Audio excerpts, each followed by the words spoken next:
So when I was in college, there was a famine in Cambodia. And, millions of people were starving. And the Quakers were organizing all these relief efforts to try to raise money to help feed these starving, Cambodian children. And I have a really soft spot for starving people. It really upsets me when people starve to death. I just think that's really not okay. And I wanted to do something about it. And I was trying to think, what could I do, in college about starving Cambodians? And I thought, oh, I know what I'll do.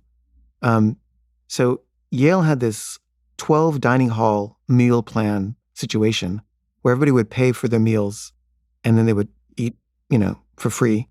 And I said, what if we get people to voluntarily give up one meal a week and have that money go to feed starving Cambodians?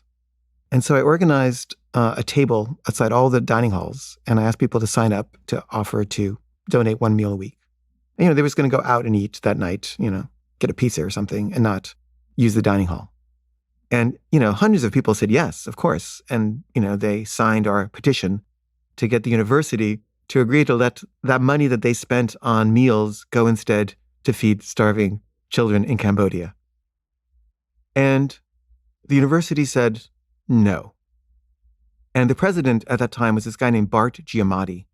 He's the father of the actor, Paul Giamatti. And he later became the head of the baseball league or something. I don't really follow baseball, but something like that. And he was a Spencer scholar. He was like a professor of English literature. And he'd become the president of the university. And he refused to feed starving children with the money that the students would voluntarily give up their meals for. But he did agree to meet with me and my friends to discuss it. So we meet at the Yale dining hall. And he says to me basically, look, we have a board of trustees. And some of them are not going to be happy about sending money to Cambodia, which is a communist country.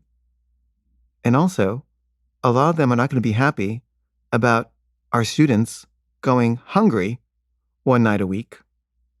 And basically, we need their money, so we're not going to do it. Okay? And I was like, really? You're going to let children starve because some assholes on your board might not like it?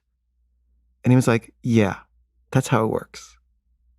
And I was kind of disgusted with him, but he was also very charming. And he could see my disgust. And he kept trying to sort of win me with his charm.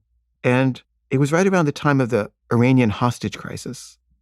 And he basically said to me, I think what you're doing is great.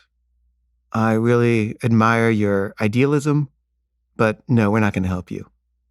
But if anyone ever gives you a hard time about being Iranian, you come see me, okay? And he kind of winks at me. And then he kind of gives me this big hug. And he basically felt like I solved that problem. And I just thought, wow, the hypocrisy of power.